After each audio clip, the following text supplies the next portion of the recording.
Hi, I'm Arif Fahrudin. Welcome to Asian Agribiz Podcast, bringing you interviews and updates from the animal protein community throughout Asia, from a trusted and dedicated provider of news, information, and market intelligence. Today, Zahra Imtiaz will be talking to Dr. D. Chandrasekaran, an animal nutritionist from Namakkal in India, about what feed millers and producers can do to manage their feed costs as raw material prices increase globally.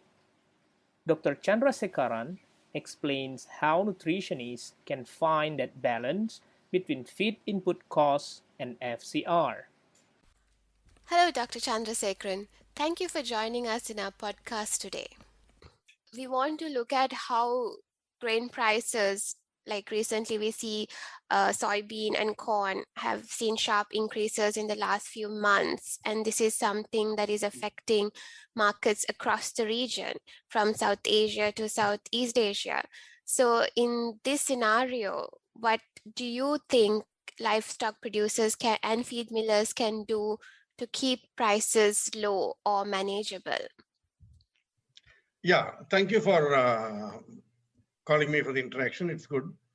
And yeah, it is a current burning problem. Especially we in India feel that soybean meal price is going up. Corn price also there was increase, but not as bad as earlier years, where, for example, now we are able to get corn about 16 rupees per kg, average 16 to 16.5 rupees per kg, depending on the place. Whereas soya, from 47% protein soya, from nearly 36 rupees to 37 rupees, it has gone up to 42 rupees yesterday. That rise, huge rise, and you know pretty well every other raw material price is linked to soya or corn. The suppliers will hike the price of other raw materials irrespective of the availability. They know that they will, once corn price goes up, they will come for this, especially alternatives like pearl millet, sorghum. We have broken wheat, broken rice. These are some of the common energy sources. They will come for that. So it is earlier, it was not so. Now everybody knows what is happening. So they will come, they will increase in proportion to the corn, or the oil meal price will increase as per the soybean meal. This is a regular phenomenon we are watching for the past 3 or 4 years. So we have to live up to that. This is the reality. So there is no point in arguing and thinking about it. How we are going to face this. This is the current problem. So when we interact with the farmers as well as the feed millers, we used to say, see, you're going for the alternative. Ultimately, what is the amount of saving? It is not the question of per kg cost. See, the feed manufacturer mindset should be only for the feed manufacturers. For the farmers or the integrators, they are either meat producers or milk or egg producers. The feed cost per kg of meat or feed cost per egg. This is the ultimate thing which they have to look into. Suppose they go for an alternative energy source or alternative protein source, and the cost effectiveness. If, for example, there is a rise of about 250 to 300 rupees per ton by the current price, and they want to go for an alternative and reduce the price by somewhat 100 rupees per ton. So the net loss will be only 150 rupees. They are able to make from 250 to 150. Okay, 100 rupees they are able to save from the loss. Okay, fine. But suppose a layer bird eats 1 gram more, what will be the impact of the saving? For every 1 gram increase, nearly 210 rupees is gone. Okay, fine. 210 rupees is gone. They are able to save 150. That is it. If it goes for 2 grams, finish. The entire operation is lost because they lose 400 rupees. You are saving only 100 rupees by this alternative. So your entire exercise goes awry. So this is the problem. See, it is not the feed cost we have to look into. Ultimately, if the availability is not there, you have no option. For example, corn availability or soy availability is a question. You are not able to purchase. fine. Then you have to go to the alternatives, fine. So when we think of the alternatives, we have to think in this line. So that's what I've trained my farmers as well as my feed manufacturers to look into this line. So ultimately what you're going to lose or how much loss you're going to save by going for the alternatives, and what are the complete effect of feed cost per egg or meat. If there is equal or less, fine. If it goes above, ultimately they'll be losing. So this is the what. So it is not the question of we have trained, not the question of this only. In any condition, we have to see that the ultimate cost is always maintained or reduced. So we have the other alternatives like protease is there, enzymes and NSP enzymes are there. So these things, how effectively we will be able to improve the performance or improve the availability of nutrients from the alternatives. This lot of work has been done. We are also practically proved. So that we have adopted that to a certain extent. It is very, very successful. You can say it is very successful, and we are happy with that. So this is what is the approach. It is not a single entity that you change this or change this, fine. But ultimately, they have to look into the cost of the product. If the product cost goes up, then entirely they are losing. It is not the question of not the question of saving per kg of feed is different. Saving, losing in the product, it is the most important thing. Okay, so this brings us to like what you have developed, the least cost feed formulation program you have developed and you are using with the farmers also. So how do these farmers use this program to adapt their feed formula according to fluctuating feed material prices? I mean, yes, as you said, like the output also has to be considered, not just the input, but how can they use these formulation programs? Yeah, I made the formulation program to be very simple and Excel based, so that any farmer, even with the basic knowledge of using Excel or computer knowledge, will be able to use this program. It is a very simple program. The keying in of the cost as well as the quality, protein, everything can be done easily, and immediately we could go to that particular page of, for example, it is a pre-starter, starter, or finisher, or grower, something like that, layer formulation. Go to the page, click the solver program, solver, it will solve and give you. So this is very simple. I made it. But I just want to have a question. In your formula, does it follow a linear model? Because I read that Yes. like when Linear model. Okay, isn't there a certain criticism that with linear models, with changing prices, it's hard to like incorporate like fluctuating raw material prices into the feed formulation using just and see, for example, it is like this. I'll give. See, for example, whatever material you have, give the maximum. Yeah. It'll have 2 columns, maximum, minimum. Minimum means you have to compel. You have to exhaust the stock means you have to give compel. Otherwise, you leave the minimum column free. No, maximum you can give. For example, if you want to include something, you have broken rice, you can want to include a 150 kg per ton. Okay, 15% you give. Yeah. And give the price. You solve it. If it is economical, it will take. Otherwise, it will not take. Okay. Okay. So if you want to exhaust it, then you have to go to the minimum column and give a figure, 3% or 4%, and try to exhaust it. Means you can compel it to take it. That is also provision is there. So you're setting a kind of a benchmark as to this is the maximum cost I can go for, and then calculating backwards. Okay. There's another problem that a lot of people talk about with feed pricing formulas is that they take into account changing raw material prices, but they don't take into account the corresponding production costs when you change your ingredients, or you want to make any differences. They don't take into account the difference in production costs that due to pelleting parameters and things like that. So exactly, yeah, that's another problem which has to be overcome. Yeah, I do agree with you. And that is that the pellet quality is compromised. See, ultimately, what is the thing is that that's what this is a constant discussion is going on. Yes, I do agree. When now we know what are the ingredients which to maximum extent it can go without compromising on the pellet quality. Yeah. In mash, we don't bother because it's in a layer belt, it is only mash, 99% it is on mash, so that is different. Yeah. But in broiler, yes, it is pellets or crumbles. Yes, that is the major problem. Exactly. So we know over the period, not only the published values are there, results are there, but we also have done a lot of work in that. We know how much maximum we can go for a particular material. In even though the cost is low, we cannot go beyond that, because once we compromise the pellet quality, FCR will go up. Ultimately, the feed cost per unit will go up.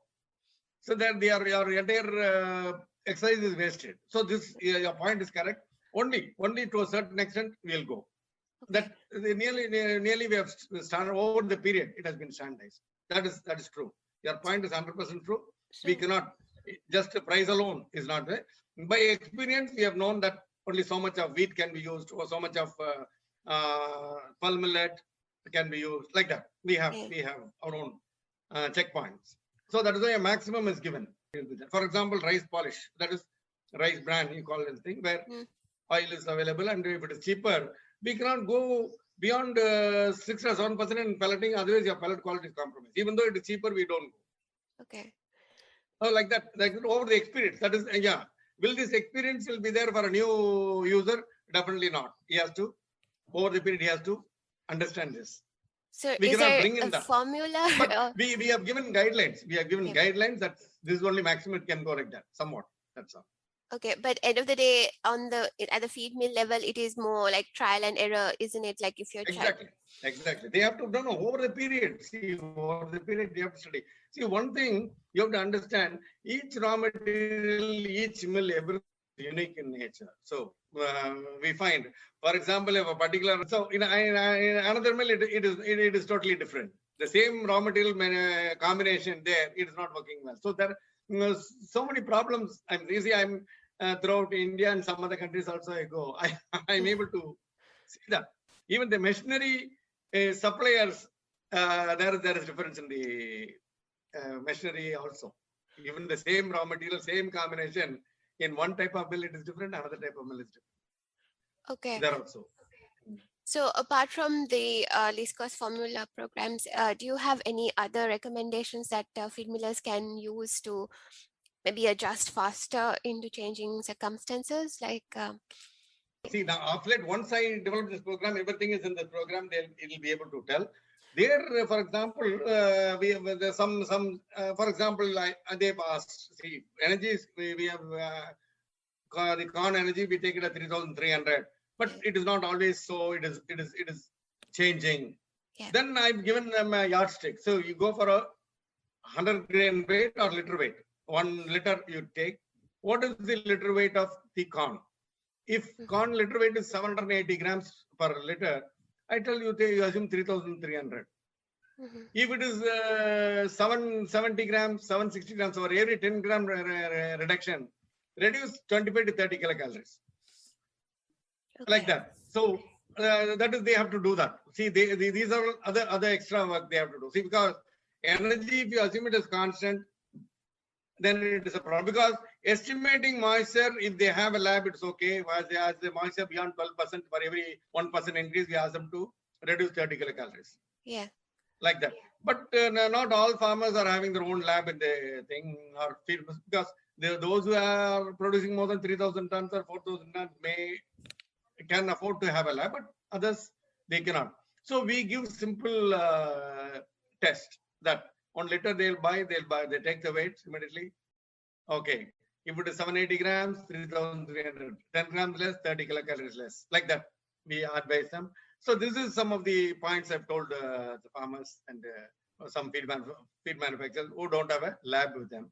If they have to have a lab for an increase in moisture, we are given that can be fitted in. As the moisture level increase, you give the moisture percentage, it can increase or reduce the energy.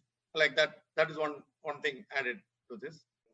A lot of rice now, rice bran they are using with oil, which can is about 60 to 80% oil, or sometimes 20% oil also. These are the alternative raw materials they are using, which we have given certain things.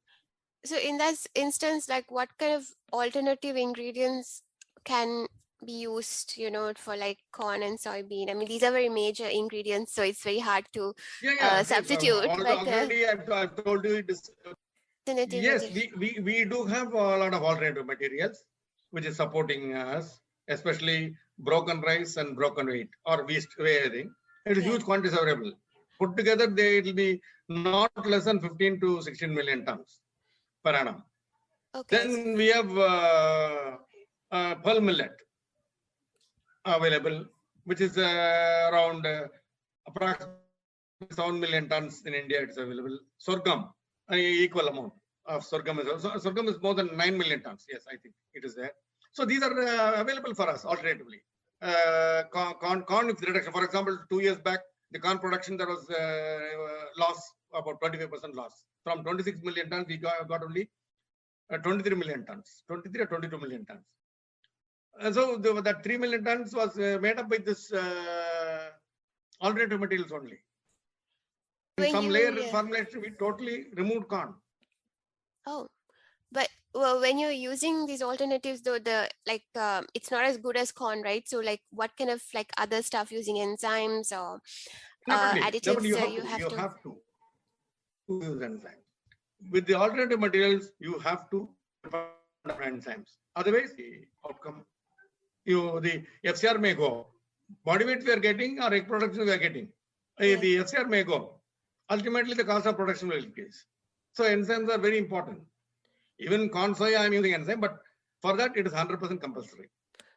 What factors are important when choosing the right enzyme for your feed? For example, when I did my work in some of the European countries, or when I went for the postdoc studies, I think we were told only xylanase is needed. Xylanase, they told, okay, fine. But in India, in my work, when I used alone xylanase, a cocktail enzyme, I found xylanase alone was not very efficient compared to a cocktail, where xylanase was the major ingredient. But others also supportive effect of other is needed for our type of ingredients. That is why here I always recommend cocktail of xylanase, cellulase, pectinase, mannase, beta-glucanase, like that. A combination is needed here. Okay. Otherwise, it is not very effective. In my experience. Why do you think that is? Like, why is this? Why do you need the cocktail in just this region? Like, is there any reason? See, probably some reports are also there. The fiber quality or the cell walls quality of the thing is not exactly similar to that of temperate, the tropical ingredients as well as temperate. There is a difference in the cell wall. That's what in my knowledge earlier when I went through that, but 20 years back, it is different. The fiber quality is different in case of tropics. So a combination of this helps. And I did a lot of trials also in the university when I was there. A lot of trials were done. Always the cocktail was better than a single xylanase, I found.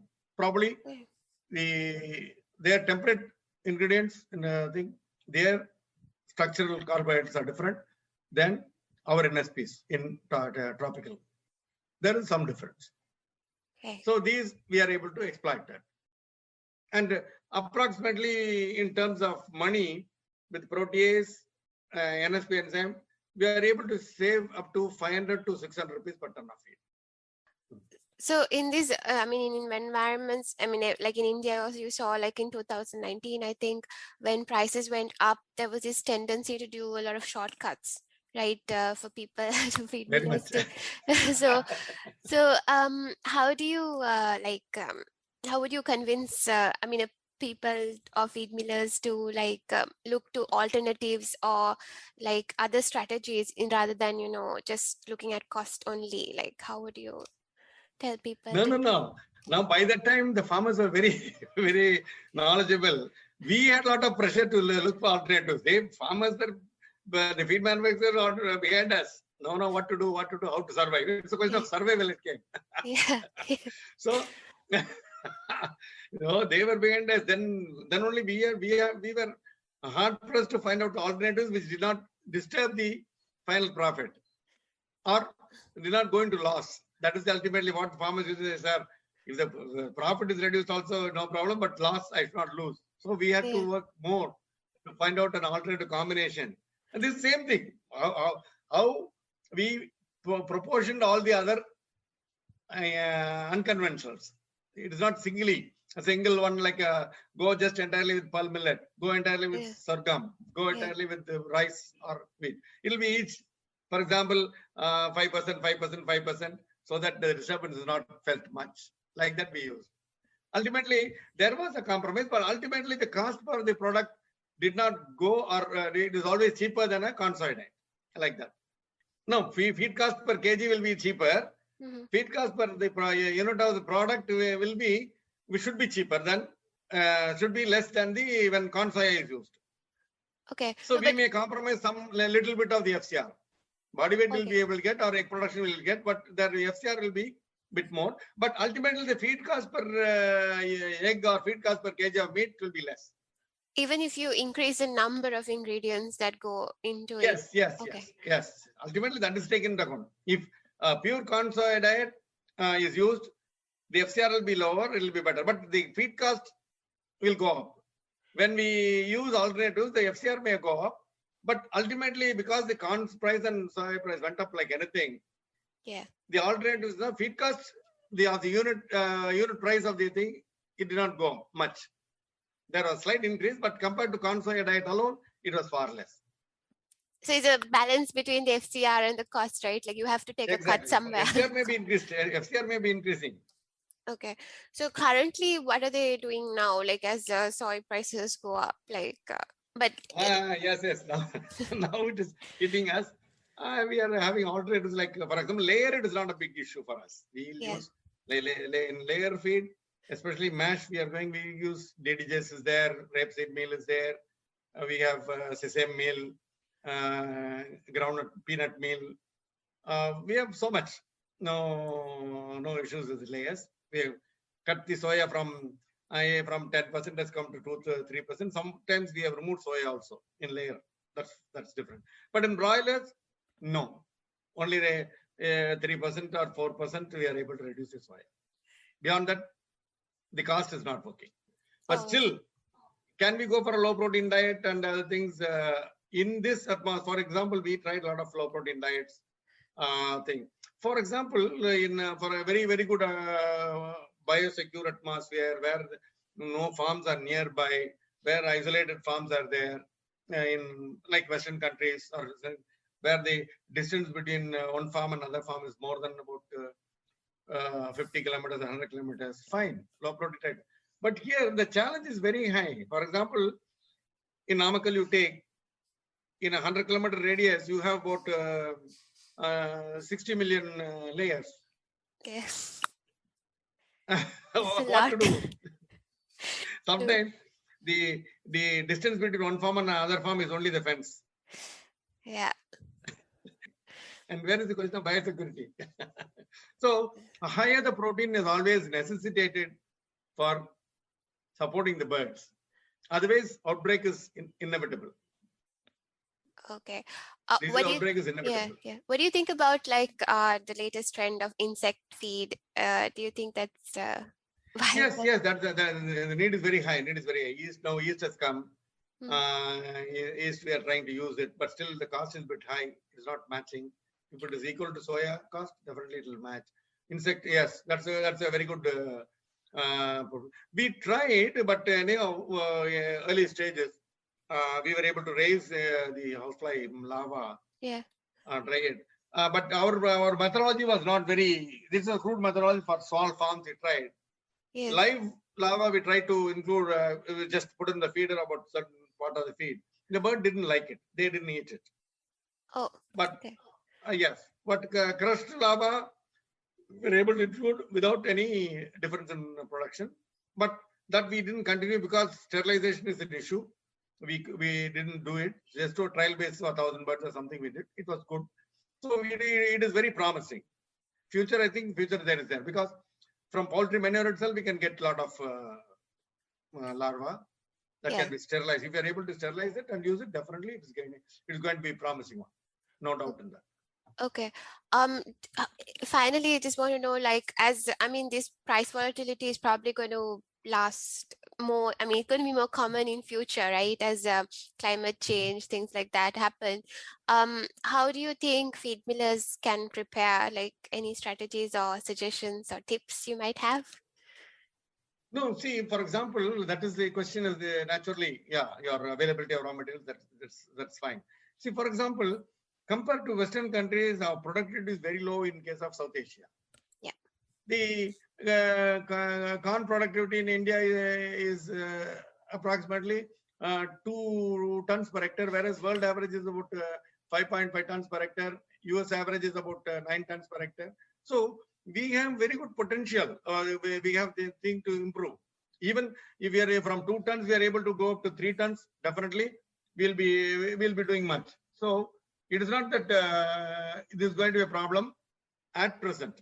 Even at 5% increase per year, that's what we are recording in the industry.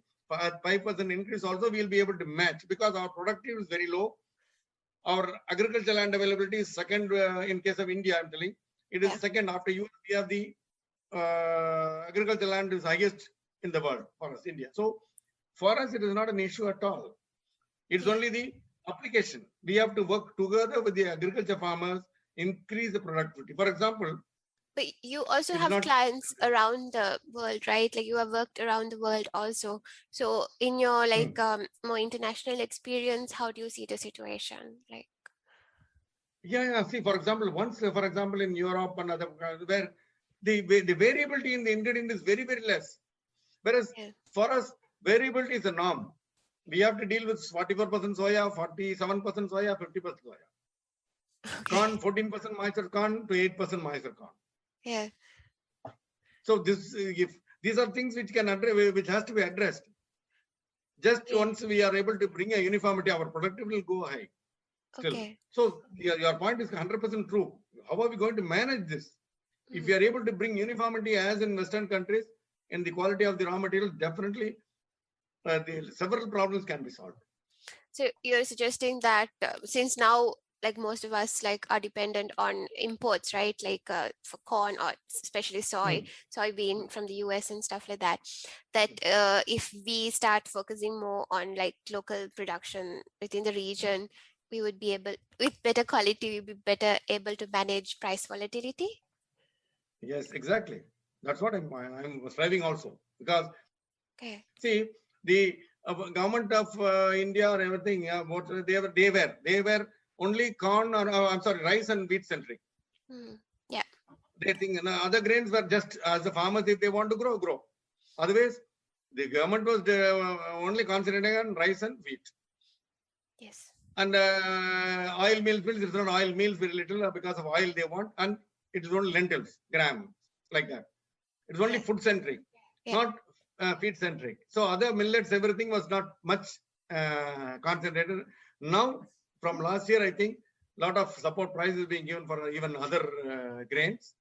It is improving. So in over the period, I'm very positive that there's going to be increase in millets, corn, another millet, which is going to help us a lot. Thank you, Dr. Chandrasekhar. Thank you for listening to another Asian Agribiz podcast. Don't forget to subscribe to the show on Spotify, Apple Music, or wherever you get your podcasts.